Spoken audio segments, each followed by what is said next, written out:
also interesting because the same mass action toolkit that your organization has been promoting references politeness as a defining characteristic of white supremacy culture. Would you believe me if I told you that in New Mexico, they refused a Republican, a MAGA supporter, from voting, from getting a ballot, all because he had a MAGA hat on? Would you believe me if I told you that? Well, it happened. Watch. There has to be, you have to show a law. You are not doing this. It's about a candidate. This if it's a candidate, is against the law. Right now. Yeah, this is against the law. You give him his ballot. Give him his ballot. This is against the law, people. Can I ask them to? You're going to ask what? They are stopping us, trying to stop us from voting because we have a Make America Great. I know. Isn't that terrible? Make America great. We don't want America to be great. Heck no. Don't do that. Anything but that. Y'all are funny, man. Y'all should worry about your job and let us worry about the rest. Okay, so get your ballot. You need to give him his ballot. You can't do anything. Where's the law that says that we cannot vote? Where's the law? He won't give a ballot. Give him a ballot because he's a Republican. Yeah. Sorry. If you've already voted, can you please step out? I'll step right here. That's fine. You can't refuse to give him a ballot because he's a Republican. They are refusing to give him a ballot because he's Republican. If this was a candidate right now, I understand. That's not a candidate. That's a party. So y'all are full of crap. You're basically saying you can't be a Republican and vote. Yep. Okay. There's a pen in each book. And when you're all done, if you'll take it over to the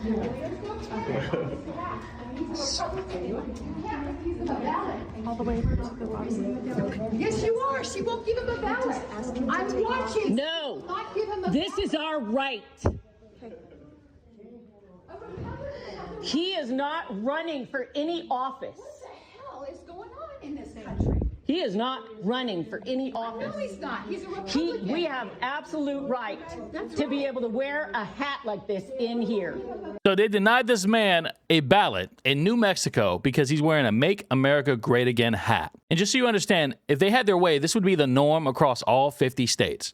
They would prevent Republicans or MAGA supporters from voting in any election. And the irony here is that they call us the fascists. Meanwhile, right here, they're preventing him from voting, which is exactly what fascists do. Now, in this video, I want to point out a few of the hypocrisies that are going on across the nation. The next clip that you're going to see is one with Brandon Gill. Brandon Gill is a rising star in Congress. Why? Because he questions the hypocrisy of the left, of the Democrats. And the next clip you're about to see is going to blow your mind because it's directed at the Smithsonian director. Watch this. Would you say that the goal of history is to be objective? Thank you, sir, for the question. You know, I think that there are many goals of history, and certainly as you collect, as we do, examine evidence, create scholarship. Is objectivity one of the goals of history? We strive to be objective and nonpartisan and not based on any ideology. So it's one of the goals. Doesn't that seem a little bit concerning? It certainly does to me, because as part of this white supremacy document that your organization has promoted, objectivity is a core and defining aspect of white supremacy culture. Do you think that it's the goal of the Smithsonian Institution to promote white supremacy culture? Sir, do you mind sharing with me which document? It's white supremacy culture right here. This is part of the mass action toolkit that your organization has promoted for several years now under your leadership. Are Nothing you to say, huh? promoting a white supremacy culture at the Smithsonian? Am I promoting a white? Ma'am, is this a difficult question? No, sir, I'm just thinking about the mass action toolkit. We didn't develop it, but back to your question, no, we're not promoting any ideology. Does it concern you that your goal is objectivity? One of your goals is objectivity, and your mass action toolkit references objectivity as a defining characteristic of white supremacy culture? It's not our toolkit.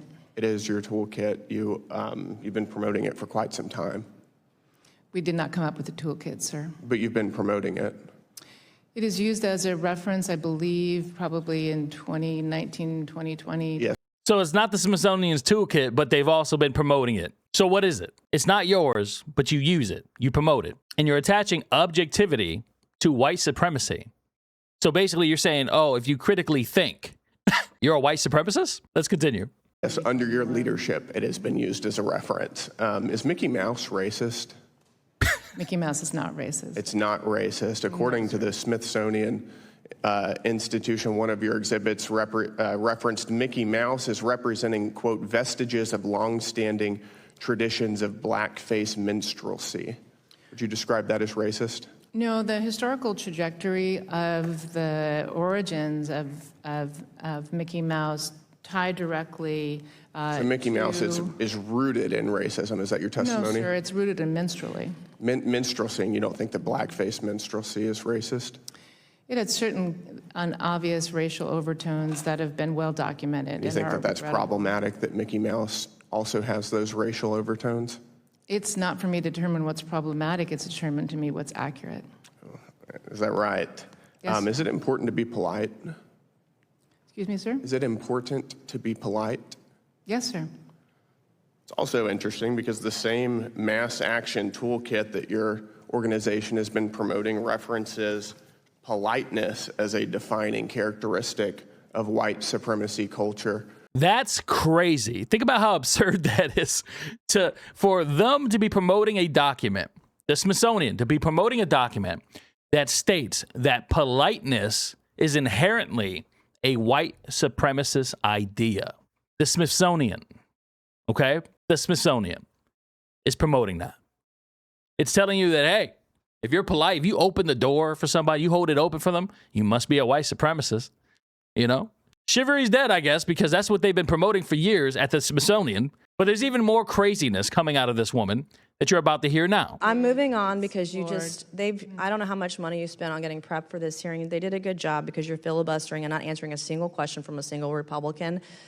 Today, do you believe that men can become women? Ma'am, as the director of the museum, that's not relevant in this case. It's very relevant. You've got men dressed up as women, and you have them on displays in front of kids. Do you think men can become women, yes or no? So RuPaul's Drag Race, which is the upper... It's a man. RuPaul is a man who dresses like a woman, literally. Correct. What is a woman, Dr. Hartig? I got to pause it here for a minute because this is being displayed at the Smithsonian. That's where this is, okay? It's supposed to be an organization about history, which means facts. And you're promoting men dressed as women at a place where kids enter year-round to learn about American history or history in general. This is called indoctrination. You know, if you can get kids to believe in lies, they're going to grow up believing those lies. And that's what this is. And as you're going to see here, she can't answer the question. As a director and as a historian, it's not my opportunity. You sexualize the American History Museum. So this is a fair question. What is a woman? So at the museum... What is a woman? We strive to represent and not categorize all Americans. Okay, I have another question for you. There's a glossary at the museum that informs visitors that while American culture traditionally recognizes 2 genders, other countries recognize 3 or more. So enlighten me this morning. How many genders are there?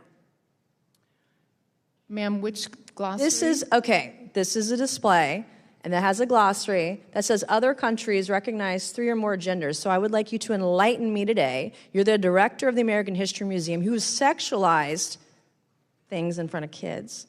I want to ask you, how many genders are there?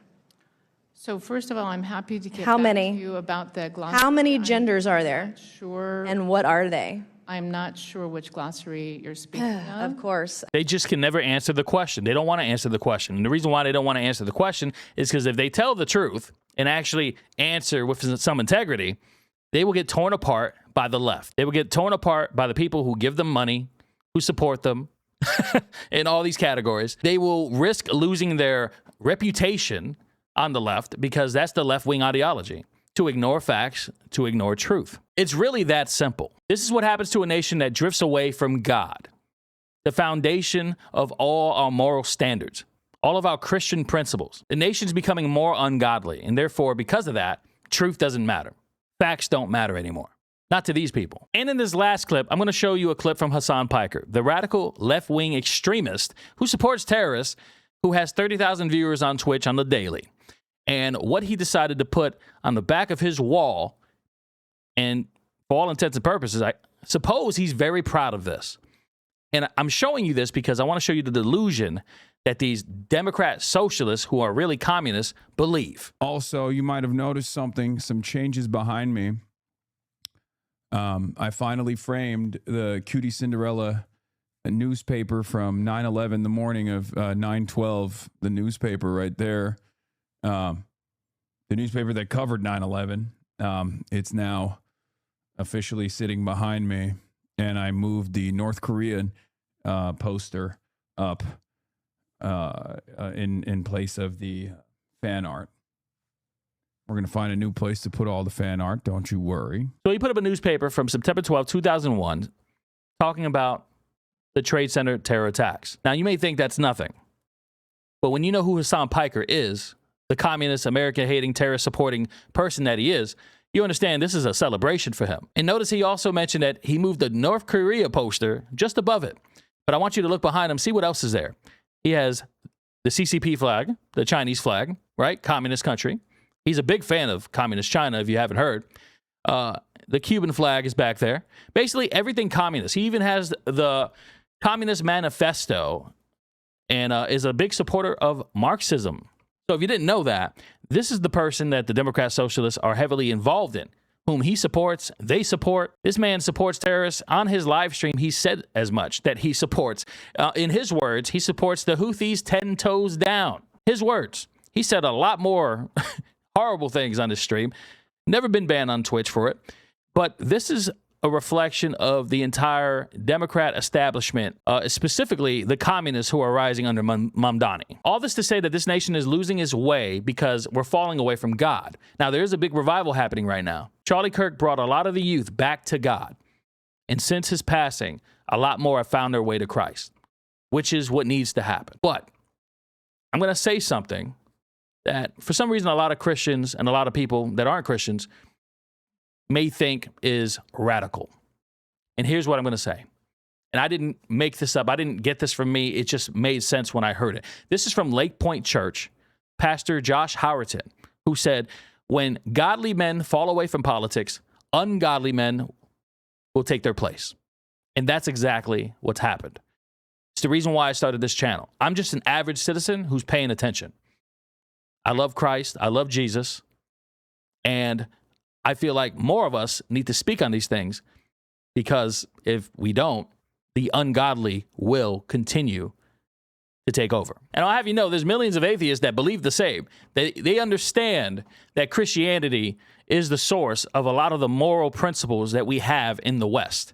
They understand without Christianity, that all falls apart, regardless of whether or not they believe in God or not. These people would rather see Islam take over this nation under Sharia law than for us to have the freedoms that we have right now. The same freedoms that they use today to freely speak and demonize Americans, America, Israel, Christians. Those same freedoms, they want to take it away. So all I ask you to do is to think, pay attention, look at both sides of any given situation, see the thing for what it is, acknowledge facts, acknowledge truth. And remember, Christ is King. I'm Noel. This is God in Politics.